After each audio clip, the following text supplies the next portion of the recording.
আজকের এই বাংলাদেশ আঞ্জুমানে তালামিজ ইসলামিয়া খালগাঁও আঞ্চলিক শাখা আয়োজিত সাহেবুল্লাহ ইসাদের সব এলাকার মধ্যে গানের ইসাদের সব উপলক্ষে আজকের এই ওয়াজ মাহফিলের সম্মানিত সভাপতি উপস্থিত বেরাদারান ইসলাম, আল্লাহ জাল্লা শাহ নুরুশের শুকরিয়া আদায় করছি যে মোবারক মাহফিলে আমরা একত্রিত হইতে পারছি। আলহামদুলিল্লাহ, আল্লাহ জাল্লা শাহ নুরুশের শুকরিয়া যে আল্লাহ আমাদেরকে তার শ্রেষ্ঠ সৃষ্টি মানুষ হিসেবে সৃষ্টি করে তার হাবিবের উম্মত হিসেবে কবুল করেছেন। আলহামদুলিল্লাহ, আল্লাহ জাল্লা শাহ নুরুশের শুকরিয়া যে আল্লাহ তাআলা আমাদেরকে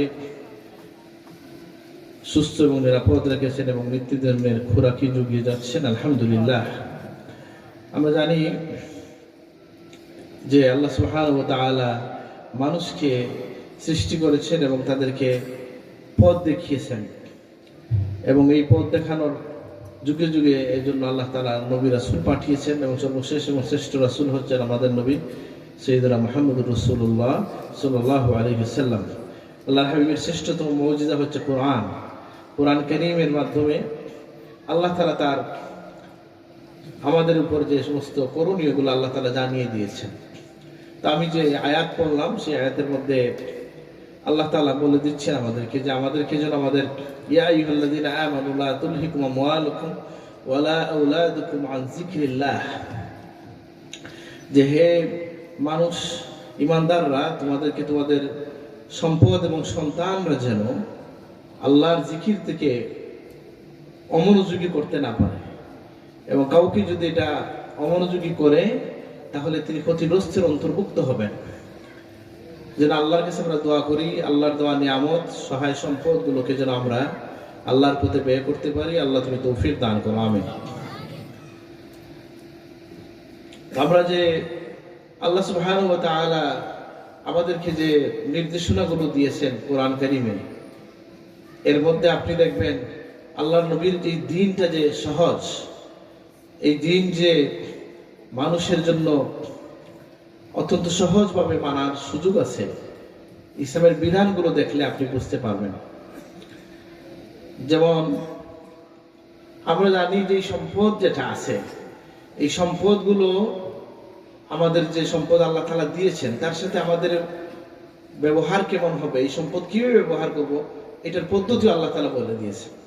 যারা আমরা সকলেই জানি দান করা একটা ভালো কাজ, জানি কিনা সবাই, কিন্তু দান করার ক্ষেত্রেও তো আল্লাহ তাআলা একটা নীতি বলে দিয়েছেন যে ওয়ালা তাজআল ইয়াদাকা ইলা উনুকিকা ওয়ালা তাবসুতহা কুল্লাল বাসত ফাতাকুদা মালুমান মাখজুলা, যে আমরা এই দানের ওয়াজ আপনার শুনতে শুনতে অনেকের এই কথা মনে হইতে পারে যে আমাদেরকে কি সব দিয়ে দেওয়ার কথা বলা হয়েছে কিনা। না, আল্লাহর হাবিব যখন এই যে আয়াত বললাম, এই আয়াতের অর্থ কি, যে তোমরা তোমাদের হাতকে ঘাড়ের উপরে চেপে ধরো না, এইভাবে যে মানে কাউকে কিছু দাও না এমন যেন না হয়, দান করবে। ওয়ালা তাবসুতহা কুল্লাল বাসত, আবার একসাথে সব দিয়ে দিবা, নিজে রাস্তায় নেমে যাবা, এটা আল্লাহ বলেন নাই। কারণ কি, যে তোমার জীবন চালানো তোমার একটা দায়িত্ব। এজন্য হাবিবে কিবরিয়া মুহাম্মদুর রাসূলুল্লাহ সাল্লাল্লাহু আলাইহি সাল্লাম ফরমায়েছেন যে কেউ যদি তার পরিবারের কাছে উপর যে খরচ করে, এটা হচ্ছে উত্তম সাদাকার সওয়াব পায়। সুবহানাল্লাহ। তাহলে আমরা বুঝলাম এটা, যে পরিবারকে বোঝা মনে না করা, পরিবারকে বহন করে নেওয়া, চালিয়ে নেওয়াও এটা আপনার আমার দায়িত্বের মধ্যে পড়ে। এবং ইসলামের এই যে প্রিয় নবী সাল্লাল্লাহু আলাইহি ওয়াসাল্লামের যে হাদিস এসছে যে এক সাহাবী মৃত্যুর সময় প্রিয় নবী সাল্লাল্লাহু আলাইহি ওয়াসাল্লাম তখন হাজির হয়েছেন, তখন তিনি কি বলছেন, সেই সাহাবী বলছেন ইয়া রাসূলুল্লাহ, আমার মন চায় যে আমার সব সম্পদ আমি দিয়ে দেব। তো নবীজি বলছেন না, সব না। তিনি বলছেন ইয়া রাসূলুল্লাহ, তাহলে আমি অর্ধেক দিয়ে দেব। তিনি বলছেন না, অর্ধেক না, তুমি এতে দাও, অর্ধেক দিতে পারবা না। ইয়া রাসূলুল্লাহ, তাহলে আমি সুলুস দিব, 3 ভাগের 1 ভাগ দিব। নবীজি বলেন হ্যাঁ, 3 ভাগই দাও, এবং এটাই যথেষ্ট। সুলুসু কাসীর, 3 ভাগের 1 ভাগই যথেষ্ট। সুবহানাল্লাহ। তাহলে বোঝা গেল আপনার সম্পদের ব্যাপারে আল্লাহ সুবহানাহু ওয়া তাআলার এটা কেমন, যে আমরা নিজেরাও খাবো আবার অন্যকে খাওয়াবো। এই জন্য কোরআন কারীমে আল্লাহ তাআলা বলে দিয়েছেন মুমিনের বৈশিষ্ট্য হচ্ছে মিম্মা রাযাকনাহুম ইউনফিকুন, তাদেরকে যে আমি রিজিক দিয়েছি সেখান থেকে তারা ব্যয় করে। ব্যতিক্রম বিষয়টা ভিন্ন। যেমন আল্লাহ রাসূলের বিধানটা কেমন ছিল, নবীজি নিজের জন্য কেমন আমল করেছেন, যে তিনি দেখা গেছে যে আম্মা জান আয়েশা সিদ্দিকা বলছেন যে দিনের পর দিন এমন গেছে যে আমাদের ঘরে চুলা জ্বলতো না। যখন রাসূলুল্লাহকে জিজ্ঞেস করা হইলো আম্মা জান আয়েশা সিদ্দিকাকে, তখন আপনারা কি খাইতেন? তখন তিনি বলছেন আমরা আসওয়াদাইন খাইতাম। আসওয়াদাইন হচ্ছে দুইটা কালো জিনিস, একটা হচ্ছে পানি, একটা খেজুর। খেজুর খেয়ে দিনের পর দিন আল্লাহ রসুলের পরিবার কাটিয়ে গেছেন। সুবহানাল্লাহ। আর আপনার জন্য এটা বাধ্য করা হয় না, কারণ আল্লাহ নবীর দানের হাতটা কেমন ছিল? কানা আজওয়াদুন নাস, আজওয়াদ মিনার রিহাল মুরসালাহ, প্রবাহমান বাতাসের চেয়েও তিনি বেশি দানশীল ছিলেন। সুবহানাল্লাহ। মানে বেশি গতির দিক থেকে বোঝানো হয়েছে, অনেক বেশি দান করতেন। আমি বলছি কোন এক জায়গায় মনে পড়ে যে সাদাকার ব্যাপারে একখানা হাদিস এভাবে পাওয়া যায় যে আল্লাহ নবী একদিন দান করছিলেন, তখন শেষ হয়ে গেছে সব। তখন আসছেন একজন, এসে বলছেন যে ইয়া রাসূলুল্লাহ আমাকে দেন। আল্লাহ নবীর কাছ থেকে তখন শেষ হয়ে গেছে সব। আল্লাহ নবী বলছেন, আচ্ছা, আল্লাহ নবী ফরমাইছেন যে তুমি দোকানে গিয়ে কর্জ করে আমার কথা বলে নিয়ে যাও। তখন এক সাহাবী বলছেন, ইয়া রাসূলুল্লাহ, দেওয়া ঠিক আছে, কিন্তু এত দিতে হবে যে কর্জ করেও দিতে হবে? আমার কথা কি শোনা যায়? হ্যাঁ, মাঝে মধ্যে এই জন্য বুঝলাম যে কথা কেন বলায় লোকজন, যে মনে হয় যে অন্যদিকে মনোযোগ নাকি খেয়াল ছুটছে কিনা। তো প্রিয় নবী সাল্লাল্লাহু আলাইহি সাল্লাম বললেন, এক সাহাবী বললেন, ইয়া রাসূলুল্লাহ, দেওয়া ঠিক আছে, কিন্তু এত দিতে হবে যে কর্জ করেও দেওয়া লাগবে? প্রয়োজন নাই ইয়া রাসূলুল্লাহ। আরেকজন বললেন, ইয়া রাসূলুল্লাহ, আপনি দিতে থাকেন, আপনার আল্লাহ গরিব নয়। আল্লাহ নবী ওই সাহাবীকে ইশারা দিয়ে বললেন, বিহাকাযা উমিরতু, তুমি যেভাবে কথা বলছো যে আমার আল্লাহর অভাব নাই, আমি সেভাবেই আদিষ্ট হয়েছি। সুবহানাল্লাহ। এই জন্য আরেকদিন আল্লাহর হাবিব দান করছিলেন, সম্পদের কথা বলছি, যে আল্লাহ নবী একটা দুম্বা থেকে বা একটা ভেড়া থেকে দান করতে করতে শেষ হয়ে গেছে। তখন পরিবার থেকে সাহেবা নিয়ে রাসূলুল্লাহ, আমাদের আম্মা কেউ একজন বলছেন, ইয়া রাসূলুল্লাহ, আমাদের জন্য একটু বাকি আছে, মানে একটু রয়েছে আমাদের জন্য। নবীজি বললেন যে যেটা আমি দিছি মানুষকে এটাই বাকি আছে, আর যেটা আমরা খাবো এটা শেষ হয়ে যাবে। সুবহানাল্লাহ। আল্লাহর কালামে এরকম একটা বাণী আছে কি, যে আল্লাহ হাবিব ফরমাইছেন, কোরআন কারীমে আসছে, মা ইনদাকুম ইয়ানফাদু ওয়া মা ইনদাল্লাহি বাক, তোমাদের কাছে যেটা আছে এটা শেষ হয়ে যাবে, আল্লাহর কাছে যেটা রাখছো সেটা বাকি থাকবে। সুবহানাল্লাহ। তাহলে সম্পদের ক্ষেত্রে আমাদের ইসলামের বিধানটা কি দেখেন, যে এক জায়গায় আছে লান তানালুল বিররা হাত্তা তুনফিকু মিম্মা তুহিব্বুন, আছে না, যে তোমাদের যা ভালোবাসো এটা যদি দান না করো তাহলে এটা একটা নির্দিষ্ট ঘটনার ক্ষেত্রে বর্ণিত হয়েছে যে এটা পৌঁছবে না। কিন্তু দেখেন আল্লাহ রাসূল যখন কাউকে আনতে পাঠাইতেন, কি বলে এটাকে, সাদাকা আনতে পাঠাইতেন, মানে যাকাতের মাল আনতে পাঠাইতেন, সংগ্রহ করতে পাঠাইতেন, তোর নবীজি কি বলতেন, যে তোমরা সম্পদের ভালো অংশ, মানে সবচেয়ে বড় সবচেয়ে মোটা যেটা তুমি নিয়ে আসবা না, খুজমিন হাওয়াশি আমওয়ালিহিম, তাদের মালগুলোর মধ্যম যেগুলো আছে এগুলো নিয়ে আসা, মানে বাছাই করে তুমি যাকাতের জন্য সবচেয়ে বড়টা নিয়ে যাও আসবা, এটা না। বরং নিষেধ করছেন আল্লাহ রাসূল, যে ইত্তাকি কারাইমি আমওয়ালিহিম, এক হাদিসের মধ্যে আসছে যে তোমরা বেঁচে থাকো তাদের শ্রেষ্ঠ মালটা গ্রহণ করা থাকে। তার মানে কি বোঝা গেল, আমাদের মনে অনেক দানের আছে, সব আজের মধ্যেই হয়, তাই না? বুঝলেন না কথাটা? যে আমি শুনলাম সুন্দর করে হুজুর আবার বলেও, একজন দিয়েছেন 500 টাকার নোট, তাকে দিয়ে লন্ডনের পাসপোর্ট আছে না, এরকম বলে, এরকম বলে না অনেকে, বলে নেওয়া হয়, অসুবিধা নেই, এগুলো নিন্দার কিছু না। আর কিছু বিষয় আমি নিজেও বুঝি না, যে আমাদের যে বিদেশমুখীতা, এটা নিয়ে আমার একটু কথা আছে, কিন্তু বোধহয় কেউ রেকর্ড করতেছে, এগুলো খুব একান্ত পরিসরে বলা যাইতে পারতো, যে আসলে এটাই জীবনের একমাত্র লক্ষ্য। তোর অনেক তরুণ, অনেক যুবক জীবনে আর কিছুতে হাত দিচ্ছে না, শুধু বিদেশের অপেক্ষায়। এটা কেন হবে? আমি দেশে কিছু চেষ্টা করি, যে আল্লাহ আমাকে অন্য জায়গায় রিজেক্ট দিবেন, তিনি তো এখানেও রিজেক্ট দিতে পারেন কিনা? অবশ্যই পারেন। কিন্তু আমাদের সেই একটু আমার বিদেশ যাওয়াকে আমি নিষেধ করছি না, এটা তো প্রয়োজন আছে হয়তো, তবে স্থায়ীভাবে থাকার ব্যাপারে তো আলেমদের মাসালা আছে যে কোনো অমুসলমানের দেশে স্থায়ীভাবে জীবনযাপনের উদ্দেশ্যে যাওয়াটা বৈধ কিনা। বেশিরভাগ আলেমেরই বলেন যে এটা বৈধ না। 2-3টা কাজের জন্য যাইতে পারেন, যেমন জ্ঞান অর্জনের জন্য, সাময়িক সময়ের জন্য রোজগারে যদি যান, অথবা দিন প্রচারের জন্য। তো যাই হোক, আমি যেটা বলছিলাম যে আমাদের সম্পদের সাথে আমাদের ব্যবহারটা কেমন হবে, যে আমাদের এই সম্পদ আমাদের জন্য কি হবে। কখনো কখনো আমাদের এই সম্পদটা আমাদের জন্য অবাল হতে পারে, আবার এটা আমাদের জন্য রহমত হয়ে যেতে পারে। এই জন্য সম্পদের মেনটেনেন্স যেটা, এটা কোরআন সুন্নাহ মতো নবীজির তরিকা মতো হওয়া দরকার। আল্লাহ আমাদেরকে তৌফিক দান করুন, আমিন। আপনারা জানেন যে প্রিয় নবী সাল্লাল্লাহু আলাইহি ওয়াসাল্লামের পক্ষ থেকে আমাদেরকে যে পদ্ধতি বলে দেওয়া হয়েছে যে আমরা খরচের ক্ষেত্রে কি করব, যে কোরআন কারিমেও আসছে যে আমরা যেন অপচয় না করি, আমরা যেন লোক দেখানো কিছু না করি, নিজের প্রয়োজনীয় যে কাজগুলো সেটা আমরা করতে পারি। কিন্তু সম্পদ আপনার জন্য রহমত হইতে পারে। যেমন আল্লাহর হাবিব বলছেন, তোমাদের কুরবানির পশুটাকে বড় করো, ফাইন্নাহু মাকায়াকুম আলা সিরাত, আও কামা ক্বালা রাসূলুল্লাহ সাল্লাল্লাহু আলাইহি ওয়াসাল্লাম, যে কুরবানির পশু তোমাদের জন্য সিরাতে, নাকি কোথায় এটা সিরাত বলতে কি পুল সিরাত যেটাকে আমরা বলি নাকি? আচ্ছা, এটা আরবিতে সিরাত বলা হয়। এই সিরাতটায় পুল সিরাতে এটা তোমাদের জন্য বাহন হবে। তা আমি এই ওয়াজ করে তো একটু বিপদেই পড়ছিলাম। আমার কাছে হঠাৎ করে একজন বোধহয় বামপন্থী টাইপ লোক আসছেন, এসে বলছেন, হুজুর আপনি তো ধনীদের ওয়াজ করলেন, গরিবরা কিন্তু ইয়েতে জান্নাতে যাবে না? বুঝে নেই হতো না। আমি ওনাকে কি বলবো? আমি বললাম, ভাই এখন তো কুরবানির ওয়াজ, কুরবানির হাদিসটাই বলবো, আপনি অন্য হাদিস শুনে নেন যে আল্লাহর হাবিব কি বলছেন। আমি যখন আউয়ালু মান কারা হিলাকাতাল বাবিল জান্নাহ, জান্নাতের দরজা প্রথম আমি খটখটাবো, আর আমার সাথে আমার উম্মতের মিসকিনরা থাকবে। সুবহানাল্লাহ। তাহলে মিসকিনের যাওয়ার পথ আছে কি নাই? এবং ধনীর চেয়েও তো তাড়াতাড়ি নাকি? রাসূলুল্লাহর সাথে যে যাবে তার তো সিরাতের প্রশ্ন আসে না, মুহূর্তের মধ্যে সে রাসূলুল্লাহর সাথে পার হয়ে যাবে। সুবহানাল্লাহ। তবে এই মিসকিনের শর্ত আছে, এটা অনেক জায়গায় আমি বলছি, আর লম্বা করতে চাই না।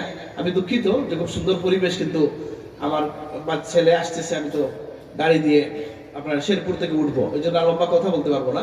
তো যেটা বললাম যে আল্লাহ তাআলা যে আমাদেরকে মালের কথা বলছেন, এই মালটা আমাদের জন্য সম্পদ, যেটা দৌলত, যেটা এটা আপনার জন্য বড় নিয়ামত।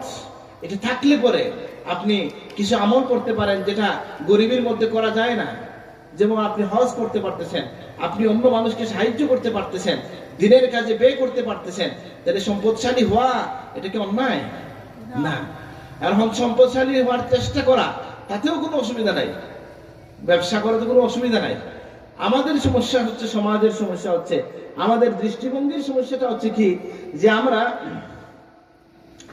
আমরা কি করি, যে আমরা যেভাবেই হোক ধনী হয়ে যাওয়ার চেষ্টা করি।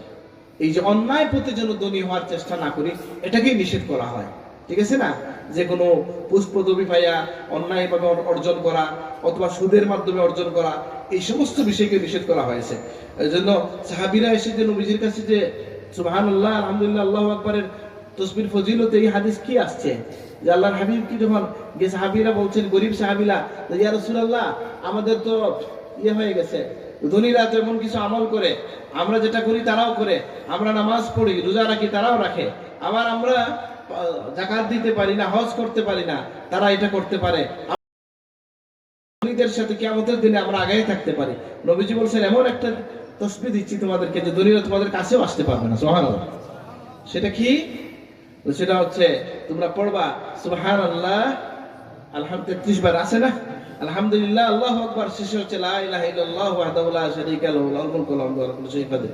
কেউ কেউ এটাকে 34 বারও বলছে, বিভিন্ন বর্ণনা আসছে আল্লাহু আকবার 34 বার, বা শেষে কালিমাটা পড়া। এই যে বর্ণনাগুলো বিভিন্ন বর্ণনায় আসছে, তো এটা নবীজি যখন বলছেন, গরিব সাহাবীরা পড়তে শুরু করছেন, কিছুদিন পরে তারা এসে বলছেন, ইয়া রাসূলুল্লাহ আমাদের মধ্যে ধনী যারা,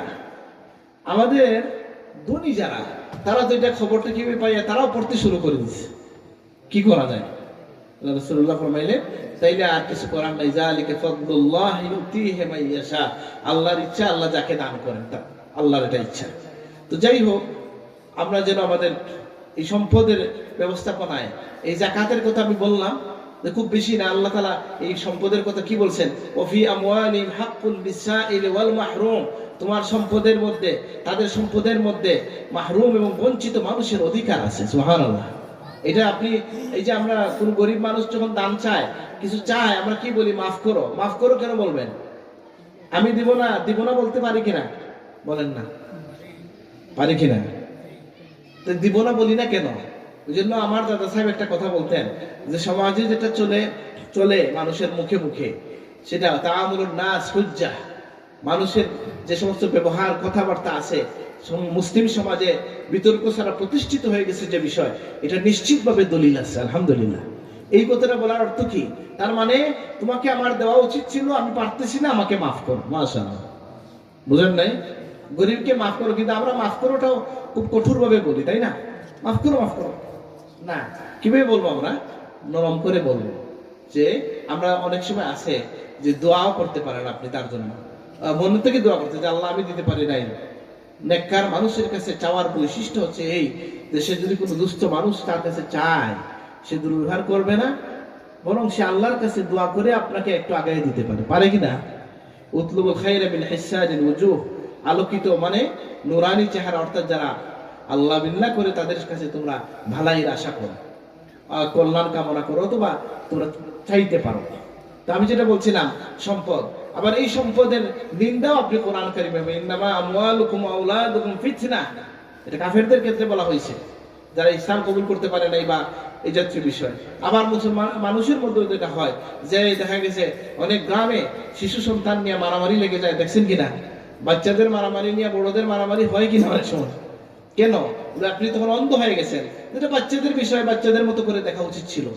এটা আমাদের জন্য এই সম্পদ এবং এই সন্তান আমাদের জন্য পরীক্ষা।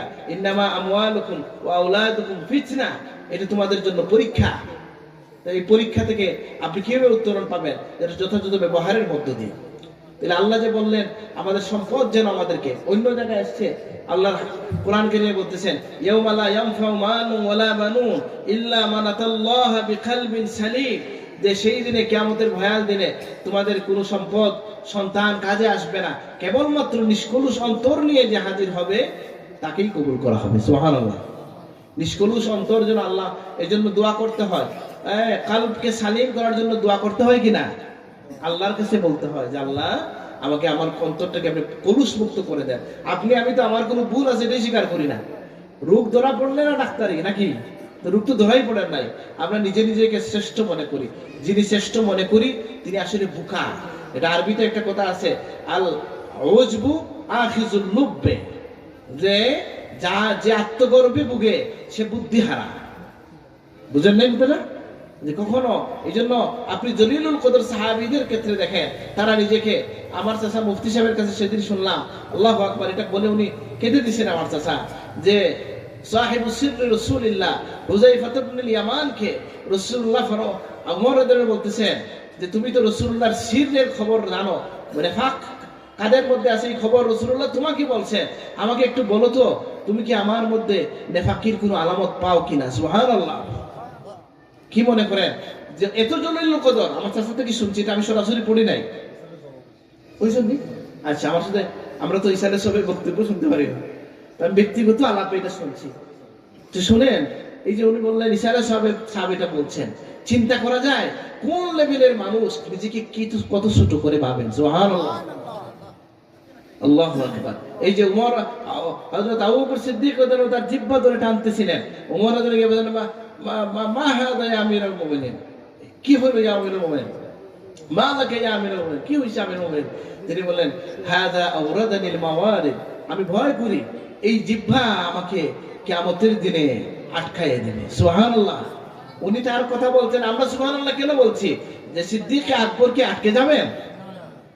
আটকার তো কথা না। রাসূলুল্লাহ ফরমাইছেন যে যখন বলছেন, প্রিয় নবী সাল্লাল্লাহু আলাইহি ওয়াসাল্লাম বলছেন কাউকে ডাকা হবে রোজার দরজা থেকে, কাউকে জিহাদের দরজা থেকে, কাউকে বাবুর রায়্যান থেকে। কিসের দরজা এটা? রোজার দরজা থেকে। কাউকে জিহাদের দরজা, কাউকে সালাতের দরজা থেকে। তখন আবু বকর সিদ্দিক রাদিয়াল্লাহু আনহু বলছেন ইয়া রাসূলুল্লাহ, এমন কেউ কি আছে যাকে সব দরজা থেকে ডাকা হবে? আল্লাহ রাসূল বললেন হ্যাঁ, কাউকে ডাকা হবে, আমার ধারণা তুমি তাদের মধ্যে একজন। সুবহানাল্লাহ। সেই আবু বকর সিদ্দিক নিজেকে আত্মগর্বী হয়েছেন না। এই যে আমি ওয়াজ করতেছি, আমারও যে আত্মগর্ব চলে গেছে এটা বলতে বলতে চেষ্টা করতে করতে এটা কি করতে হয়, ছুটাইতে হয়।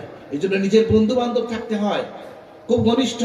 শুধু তেল দে বন্ধু, এটা বন্ধু না, এমন কিছু ঘনিষ্ঠ মানুষ থাকতে হয় যার সাথে চুক্তি হবে যে তুমি আমাকে ভুল পাইলে আমাকে বলবা। সেই প্রকৃত বন্ধু যে তার ভুল বলে দেয়। আল মুমিন মিরআতুল মুমিন ইযা রাআহু আইবান আসলাহাহু। কোন মুমিন এক মুমিন আরেক মুমিনের আয়না, সেটাকে ইসলাহ করে দিবে যদি কোনো ত্রুটি তার মধ্যে দেখে। কিন্তু দেখেন, এটাকে এই জন্য মিরআ কেন বলা হয়েছে, এটার অনেক ব্যাখ্যা দেওয়া হয়েছে। যে আয়না হচ্ছে এই জিনিস যে আপনাকে আপনার চেহারার অবিকল রূপটাই দেখায়, কিন্তু এই আয়না আবার আপনি সরে গেলে আরেকজন আসলে কি বলে যে তার নাকের মধ্যে ময়লা ছিল, বলে? বুঝলাম না, বলে কি না? বলে না। ঠিক সেইভাবে আপনি আপনার ভাইয়ের কোনো আইব দেখলে বলবেন না কাউকে, বললে তাকে বলবেন। আল্লাহ আমাদেরকে তৌফিক দান করুন, আমিন। আমার লোক যদি গোয়ার হয় বলতে পারবেন আল্লাহ টেলিফোনানি, বলতে পারবেন? বলা যাবে না তো। এই জন্য গোয়ার তুমি করা যাবে না যে নিজের ত্রুটির ব্যাপারে। হ্যাঁ, বলার একটা পদ্ধতি আছে, এটা অনেক জায়গায় আমি বলছি। পদ্ধতিটা কি? আবু সাঈদ দারানী রাহমাতুল্লাহ আলাইহি ফরমায়েছেন, মান ওয়াজা আখিহি সিররান ফাকাদ জানা ওয়া মান ওয়াজা আখিহি আলানিয়াতান ফাকাদ শানা। যে ব্যক্তি তার ভাইকে গোপনে ওয়াজ করলো, গোপনে তাকে নসিহত করলো, সে তাকে তার জীবনকে সৌন্দর্যমণ্ডিত করলো। আর যে তার ভাইকে প্রকাশ্যে ওয়াজ করে সে তাকে লজ্জিত করলো। একজনকে আপনি নামাজে গাফিল দেখেন, বাজারে গিয়ে বলেন নামিয়া নামাজ দেখি পড়ো না, তাহলে এটা কি নসিহত হয়েছে? হয় নাই। আপনি কি বলবেন? আপনি বলবেন যে আপনি তাকে শান্তিতে বলবেন। এবং নবীর সুন্নাত থেকে বোঝা যায় কাউকে নসিহত করার আগে মায়া লাগাইতে হয়। আগে কি লাগাইতে হয়? মায়া লাগাইতে হয়। আগে তার আস্থা অর্জন করে যে আপনি তার ভালো চান। প্রিয় নবী সাল্লাল্লাহু আলাইহি ওয়াসাল্লামের সুন্নাত থেকে, হাদিস থেকে এটা বোঝা যায়। যেমনটা মুআজ ইবনে জাবালকে নবীজি মায়া করে বলছেন, ইয়া মুআজ ইন্নী উহিব্বুকা ফিল্লাহ, হে মুআজ আমি তোমাকে আল্লাহর ওয়াস্তে ভালোবাসি। ফাকুল দুবুরা কুল্লা সালাতিন, তুমি প্রত্যেক নামাজের শেষে পড়ো আল্লাহুম্মা ইন্নী আলা যিকরিকা ওয়া শুকরিকা ওয়া হুসনি ইবাদাতিক। হে আল্লাহ, আমাকে সাহায্য করেন আপনার জিকিরের ব্যাপারে, আপনার শুকরিয়ার ব্যাপারে, আপনার ইবাদত সুন্দর করে সম্পাদনের ব্যাপারে। সুবহানাল্লাহ। এবং এই জন্য আমাদের পীর মুর্শিদ যখন, যার নামে আপনারা আজকে ইশারে সব করছেন, তিনি যখন নসিহত করতেন তখন তিনি বলতেন 5 ওয়াক্তের নামাজটা শান্তি মনে সুন্দর করে পড়ো। যার নামাজ যত সুন্দর তার জীবন তত সুন্দর। সুবহানাল্লাহ। আল্লাহ আমাদেরকে তৌফিক দান করুন, আমিন। তাহলে আমরা বললাম যে আমাদেরকে সম্পদের ব্যাপারে আমরা যেন এই যে ইন্নামা আমওয়ালুকুম ওয়া আওলাদুকুম ফিতনা। এখন একটা গল্প বলি, বলবো কিনা? আমার মধ্যে আছে সময় লাগে না, গাড়ি ছাড়ছে, আমি চলে যাব, সময় নিতে পারছি না। আর আমি 2টা শব্দ নিয়ে কথা বলতে চাইলাম, একটা শেষ করছি, আরেকটা কথা বলা যাচ্ছে না। সেটা কি? যে গল্পটা হচ্ছে, এটা শুনছিলাম, এটা অনেক ওয়াজের বই টই পাওয়া যায়। আমি প্রথমে এইরকম একদম বইয়ে দেখছি, বাংলা বইয়ে দেখছি। সেটা কি?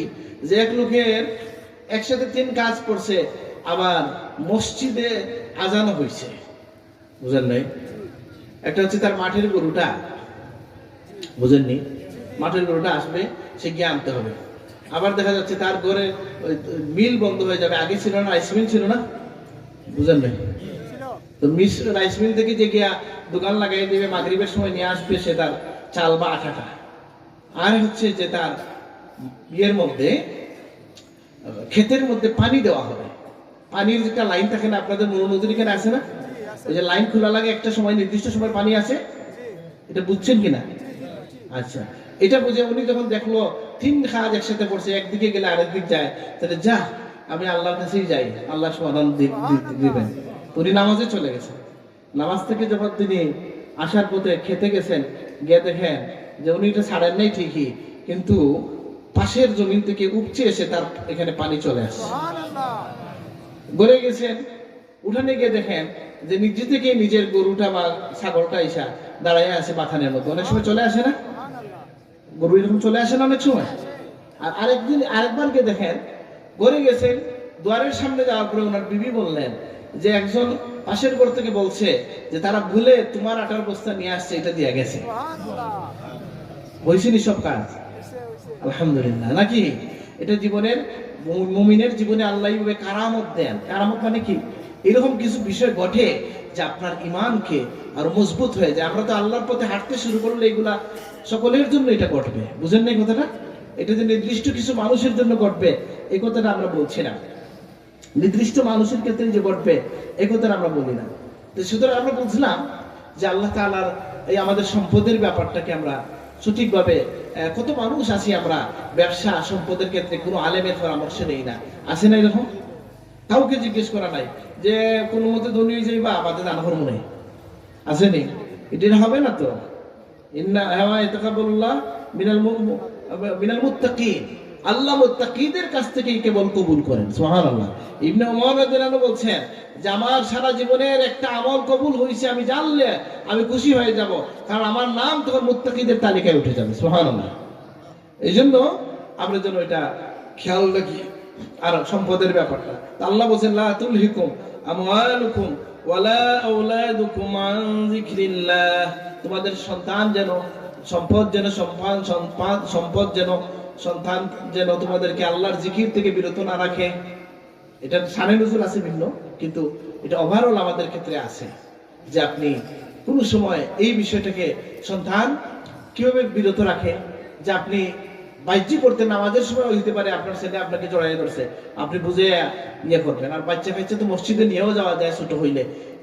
কেন আমাদের মাসালা আসছে যে পাগল এবং ছোট, একেবারে ছোট বাচ্চা নিবেন না। একেবারে ছোট বাচ্চা যে প্রস্রাব পায়খানার বিষয় বোঝে না, সেগুলো তো পরিবেশ নষ্ট হবে, তাই না? এই জন্য নিষেধ। আর পাগলের ক্ষেত্রে আর না হয় ছোট ছোট বাচ্চাদের হাতে ধরে মসজিদে নিয়েই যাবেন, আর তারা মসজিদে আসা যাওয়া শিখবে।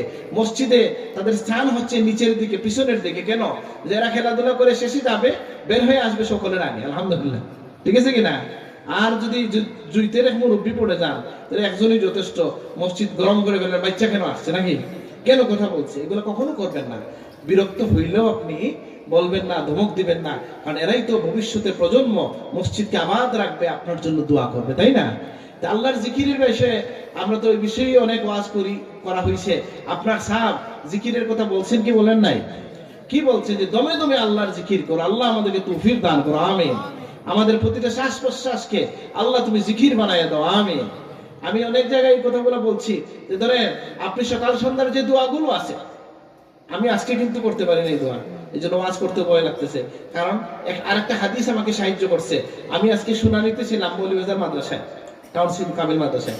তো সেখানে যখন আমাদের খালি সাহেবদের কষ্ট হবে, এই জন্য আমি সকালের বিকালের জিকির বাদ দিয়ে আমি কি করছি, কোরআন কারীম শুনতে লাগছি। কেন? বলে আরেকখান হাদিসের মধ্যে পাইছি, মান শাগালাহুল কুরআন আন মাসআলাতি ওয়া যিকরি মান যিকরি ওয়া মাসআলাতি আতাইতুহু মা উতিয়া লিসাইলিন কামা ক্বালা আলাইহিস সালাতু ওয়াস সালাম। যে আল্লাহ বলে, নবীজির ভাষায় আল্লাহ বলেন, যাকে কোরআন কারীম ব্যস্ত করে আমার জিকির থেকে বা আমার কাছে চাওয়া থেকে, চানেওয়ালা জাকিরদেরকে যা আমি দেই তার চেয়ে বেশি দিয়ে দেই। সুবহানাল্লাহ। তাহলে সকাল সন্ধ্যায় জিকির কিছু আছে, এগুলো যেন আমরা করতে পারি, আল্লাহ তৌফিক দান করুন, আমিন। এই যে এক রাজিতু বিল্লাহি রাব্বা, এটার আমি একটা ফজিলত পড়ছিলাম গতকালকে, আরেকটা পাইলাম। এক রাজিতু বিল্লাহি রাব্বান এর ব্যাপারে 3 ধরনের হাদিস পাওয়া গেছে। সুবহানাল্লাহ। বলেন তো আমার সাথে, রাদিতু বিল্লাহি রাব্বা ওয়া বিল ইসলামি দীনা ওয়া বি মুহাম্মাদিন সাল্লাল্লাহু আলাইহি ওয়াসাল্লাম নাবিয়্যান ওয়া রাসূলা। এর ফজিলতে 3 খানা বর্ণনা আসছে 3 ভাবে। যে ব্যক্তি এই কথা বলবে সকাল সন্ধ্যা 3 বার, আল্লাহ তাকে আদখালাহুল্লাহুল জান্নাহ, আল্লাহ তাকে জান্নাতে প্রবেশ করাবেন। আরেকটা হচ্ছে আইয়ুরদিয়াহু রাব্বুহু ইয়াউমাল কিয়ামাহ কামা ক্বালা সাল্লাল্লাহু আলাইহি ওয়াসাল্লাম, আল্লাহ কিয়ামতের দিন তাকে খুশি করে দেবেন। সে যে বলছে আমি আল্লাহকে পাইয়া, নবীকে পাইয়া, দিন পাইয়া খুশি, আল্লাহ তাকে কিয়ামতের দিন খুশি করে দিবেন। সুবহানাল্লাহ। আর আরেকটা হচ্ছে কি, যে ব্যক্তি এই কথা বলবে, হ্যাঁ, আল্লাহ সুবহানাহু ওয়া তাআলা তাকে, একটা হচ্ছে কি আল্লাহ খুশি হবেন, আল্লাহ তাকে জান্নাতে দিবেন। আরেকটা মনে আসতেছে না, যে জান্নাতে দিবেন, খুশি হবেন। আরেকটা হাদিস আমার মুহূর্তে মনে করতেছে না। 3টা বর্ণনা আমি পেয়েছি, জান্নাতে দিবেন, আল্লাহ খুশি হয়ে যাবেন, আরেকটা বর্ণনা আছে। তো যাই হোক, এই যে ছোট ছোট বিষয় আপনি যেগুলো জানেন ওগুলোই পড়েন, এটার মধ্যেই আপনি অনেক বরকত পাবেন। আচ্ছা বলেন তো, ইয়া জাল জালালি ওয়াল ইকরাম, এই জিকিরের কথা আসছে, এই জিকিরটা আমরা জানি কিনা সকলে? রাসূলুল্লাহ বলছেন আলুযু বিয়া জাল জালালি ওয়াল ইকরাম, যে তোমরা ইয়া যাল জালাল ওয়াল ইকরাম দিয়ে আল্লাহর কাছে চাও। সুবহানাল্লাহ। তাহলে আল্লাহর কাছে আল্লাহর নাম ধরে কুলিদুল্লাহ ওয়াইদুর রহমান আইয়াম্মা তাদউ ফালাহুল আসমাউল হুসনা, তোমরা আল্লাহকে কুলিদুল্লাহ ওয়াইদুর রহমান, আল্লাহ বলো বা রহমান বলো, যে কোনো নাম দিয়ে তোমরা আল্লাহকে ডাকতে পারো। আল্লাহর অনেক সুন্দর সুন্দর নাম আছে। সুবহানাল্লাহ। নবীজি বলছেন কি, মান আহসাহা ইন্না লিল্লাহি 99 ইসমা, যে আল্লাহর 99 নাম আছে, মানে আহসাহা, যে এটা গণনা করবে আল্লাহ তাকে জান্নাত দান করবেন। সুবহানাল্লাহ। এই আহসার অনেক ব্যাখ্যা, কেউ বলছেন এটার উপর ঈমান রাখা, কেউ বলছেন ঈমান এবং আমল, কেউ বলছেন যে কিতাব থেকে খুঁজে খুঁজে যদি কেউ এটা বের করে, এটা তো আলেমরা বের করে দিয়েছেন। তাহলে জিকির বলতে কি, বলে জিকির কখনো সালাত অর্থে আসছে, আকিমিস সালাত আলি জিকরি, জিকির কখনো কোরআন। হ্যাঁ, কোরআন হচ্ছে কি আল্লাহর, আমাদের আফদালুজ যিকরি তিলাওয়াতুল কোরআন, সবচেয়ে উত্তম জিকির হাদিসের মধ্যে এসেছে তিলাওয়াতে কোরআন, এটা আল্লাহর পক্ষ থেকে কোরআনেও আসছে যে এটা জিকির। আর কি, জিকির কখনো সালাত হয়, কোরআন তেলাওয়াত হয়, আর এমনি তো লা ইলাহা ইল্লাল্লাহর জিকির তো আমরা জানি। আর এই যে আপনাদেরকে বললাম সুবহানাল্লাহ, আলহামদুলিল্লাহ, আল্লাহু আকবার, এই যে তিনটা হাদিস শরীফের মধ্যে এসেছে, দুনিয়ার সকল কালামের মধ্য থেকে আল্লাহ তাআলা 4টা কালামকে সবচেয়ে গুরুত্ব দিয়েছেন, বাছাই করে নিছেন, পছন্দ করেছেন। সুবহানাল্লাহ। আচ্ছা, এগুলো খুব সহজ, খুব সহজ। আপনি সবাই কালেমাটা জানেন, বলেন আলহামদুলিল্লাহ। আর যদি আল্লাহ আপনার পছন্দের কালাম যদি আপনি কি করেন, আল্লাহর পছন্দের কালাম যেটা, এটা যদি আপনি পড়েন, তাহলে আশা করা যায় মহান আল্লাহ, আল্লাহ আপনাকে পছন্দ করবেন, যেহেতু আপনি আল্লাহর পছন্দের কালাম বলছেন। বলেন আল্লাহু আকবার। এই 3বারে কিন্তু আপনাদেরকে আমি 4টার মধ্যে 3টা শিখিয়ে দিয়ে ফেলছি। নবীজি বলছেন 4টা কথা আল্লাহ সবচেয়ে বেশি পছন্দ করেন, এর মধ্যে 3টা কৌশলে আপনাদেরকে আমি বলাইয়ে ফেলছি। বলছেন সুবহানাল্লাহ। বলেন পয়লা কি বলছি, এরপরে কি ফাঁকে একটা বলছেন নবীজি, দেখেন তো এটা জানা না অজানা পড়ছে, সুবহানাল্লাহ আলহামদুলিল্লাহ ওয়া লা ইলাহা ইল্লাল্লাহ আল্লাহু আকবার। বলেন এর মধ্যে কোনটা জানেন না? বলেন, কেউ আছেন একটা জানেন না? তো পড়েন তোমার সাথে, সুবহানাল্লাহি ওয়াল হামদুলিল্লাহি ওয়া লা ইলাহা ইল্লাল্লাহু আল্লাহু আকবার। আরেকবার পড়েন, সুবহানাল্লাহি ওয়াল হামদুলিল্লাহি ওয়া লা ইলাহা ইল্লাল্লাহু আল্লাহু আকবার। সুবহানাল্লাহি ওয়াল হামদুলিল্লাহি ওয়া লা ইলাহা ইল্লাল্লাহু আল্লাহু আকবার। এই 4 কথা হচ্ছে সকল কথার শ্রেষ্ঠ কথা। সুবহানাল্লাহ। এই যে মেরাজের দিন আসতেছেন না, তখন ইব্রাহিম আলাইহিস সালামকে আল্লাহর হাবিব বাইতুল মামুরে হেলান দেওয়া অবস্থায় পাইছেন। বলেন, ইয়া মুহাম্মদ ইকরা উম্মাতাকা মিন্নি আসসালাম, আমার পক্ষ থেকে তোমার উম্মতকে সালাম দিবা আর জানাইয়া দিবা যে জান্নাতের জমিন হচ্ছে ফাঁকা মাঠ, আর এর গাছ হচ্ছে, এর চারা গাছ হচ্ছে এই তাসবিহ সুবহানাল্লাহ আলহামদুলিল্লাহ ওয়া লা ইলাহা ইল্লাল্লাহু আল্লাহু আকবার। এই যে বললাম না, নবীজি কখনো নসিহত করতে গেলে মায়া লাগাই দিতেন আগে, বলছেন ইয়া মুআয ইন্নী উহিব্বুকা ফিল্লাহ। ঠিক তেমনি ভাবে নবীজি তার চাচা আব্বাস রাদিয়াল্লাহু আনহুকে বলছেন আলা আহবাউকা, হে চাচা আমি কি তোমারে মায়া করি না, আমি কি তোমাকে ভালোবাসি না? অবশ্যই। আপনাকে আমি এমন একটা সালাত শিখিয়ে দিব যেটা যদি কেউ পড়ে তার সগীরা কবিরা, গোপন প্রকাশ্য, আগের পরের সব গুনাহ মাফ হয়ে যাবে। সুবহানাল্লাহ। কি সগীরাহু কবিরাহু সিররাহু আলানিয়াতু, আগের পরের পুরনো নতুন সব গুনাহ মাফ হয়ে যাবে। সুবহানাল্লাহ।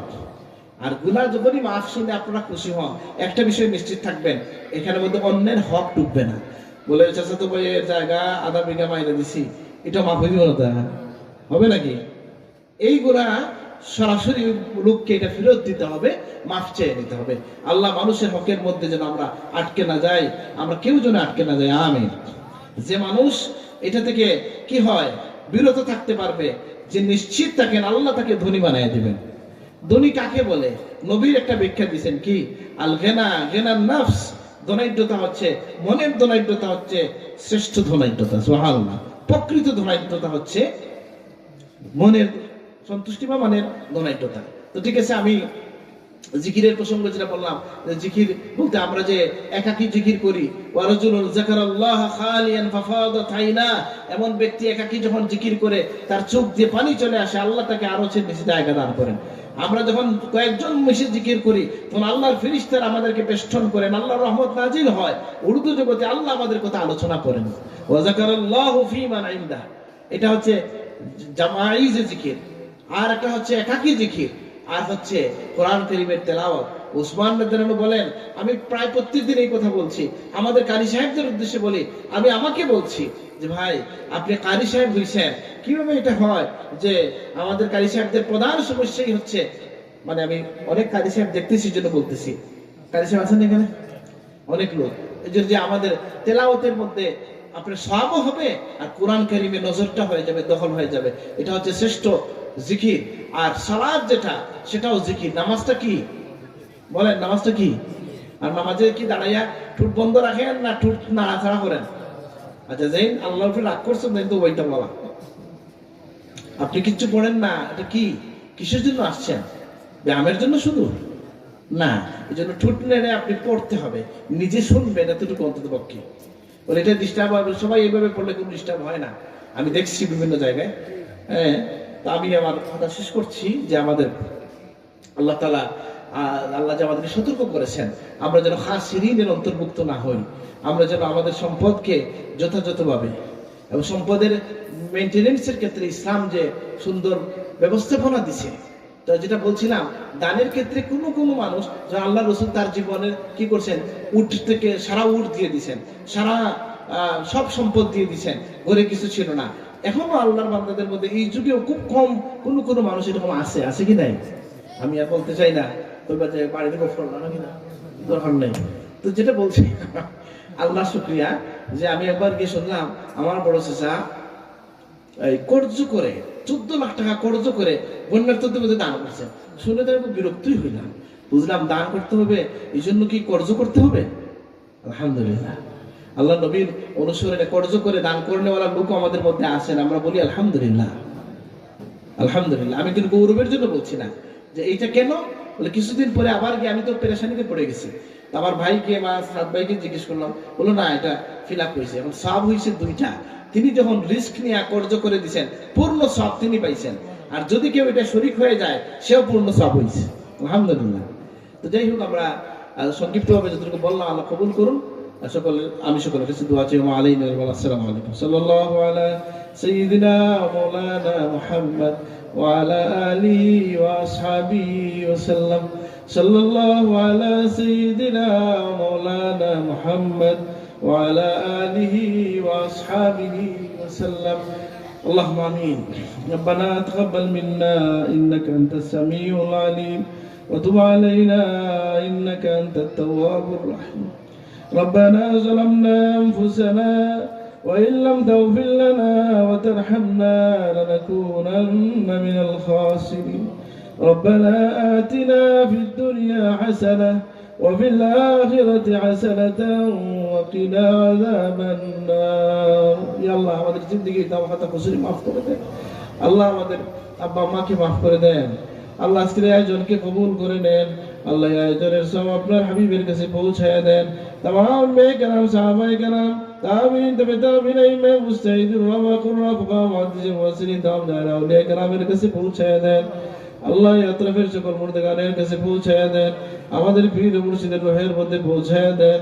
আল্লাহ সাইয়্যিদুল মুজাদ্দিদ ইয়ামানি দিন সাইয়্যিদ আউলিয়ার কাছে পৌঁছায় দেন। আল্লাহ আমাদের মধ্যে অসুস্থ শিফা নসিব করে দেন, যারা অভাবগ্রস্ত অভাব দূর করে দেন, যারা ঋণগ্রস্ত আছে ঋণ আদায় করার তৌফিক দান করেন। বিদেশে যারা আছে আল্লাহ আমন আফিয়ত ঈমান আমাদের সালামতে রাখেন। আল্লাহ আমাদের রুজির মধ্যে বরকত নসিব করে দেন, আমাদের রিজিকের মধ্যে বরকত নসিব করে দেন।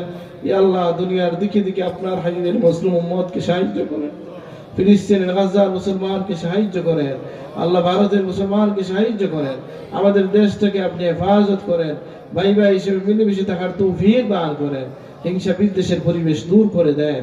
ইয়া আল্লাহ আজকের সভা যারা আয়োজন করেছেন সবাইকে কবুল করে নেন, সাহায্যকারদেরকে দুনিয়া আখিরাতে সাহায্য করেন।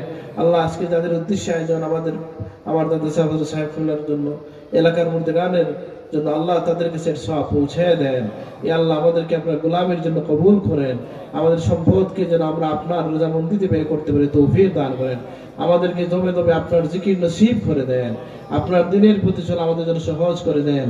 আল্লাহুম্মা আতি নাফসি তাকওয়াহা ওয়া যাক্কিহা আনতা খায়রু মান যাক্কাহা আনতা ওয়ালিয়ুহা ওয়া মাওলাহা رب ارحمهما كما ربياني صغيرا اللهم إني أسألك من خير ما سألك منه نبيك محمد صلى الله عليه وسلم ونعوذ بك من شر ما استعاذك منه نبيك محمد صلى الله عليه وسلم وأنت المستعان وعليك البلاغ ولا حول ولا قوة إلا بالله العلي العظيم سبحان ربك رب العزة عما يصفون وسلام على المرسلين والحمد لله رب العالمين آمين.